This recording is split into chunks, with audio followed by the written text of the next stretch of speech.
cake pour toute la cité. Et donc ça commence comme ça. Yacine salua d'un coup de menton les ados avachis sur les marches du cake. Il en poussa la porte couverte de tags, admirant au passage un Aziz Al-Kenza graffé avec passion.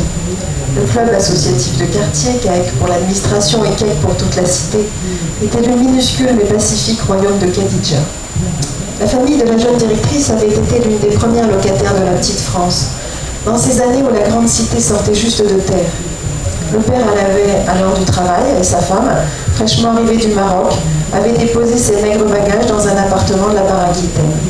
La petite Khadija avait fait ses premiers pas sur le parking du centre commercial, partagé sa chambre avec ses sœurs, fait ses devoirs devant la télé du salon, un petit frère, une petite nièce ou une petite cousine sur les genoux, comme toutes les filles du quartier.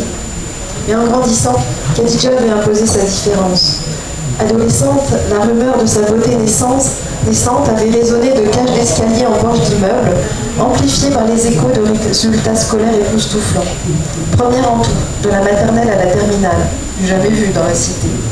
Chacun avait fini par se persuader de l'origine extraterrestre de la jeune fille, et personne ne s'étonna lorsque Khadija, son bac en poche, abandonna ses tours natales pour promener ses yeux d'ambre sur le vaste monde.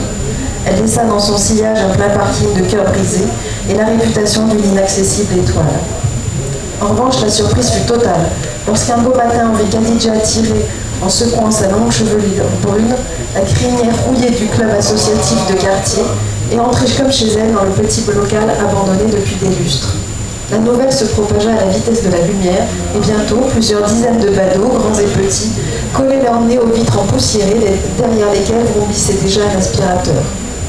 On sut très vite et avec certitude que, diplômée de sociologie, de droit et de sciences de l'éducation, la belle princesse du désert avait demandé et reçu la direction du lieu. Et sur sa vie, durant toutes ces années passées loin de la cité, courirent longtemps les rumeurs les plus folles. Selon certains, elle s'était mariée avec un Gaulois richissime, puis s'était enfuie et ne rentrait au pays que pour échapper à la vengeance de l'époux fou furieux.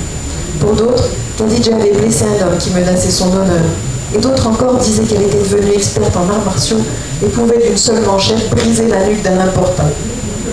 Jamais Khadija ne démentit ni ne confirma, se contentant d'étirer ses lèvres couleur de figure en un mystérieux sourire. Aussi, aucun gamin ne risqua-t-il jamais la honte de se faire marave par cet étonnant mélange de Lara Croft et de Scheherazade.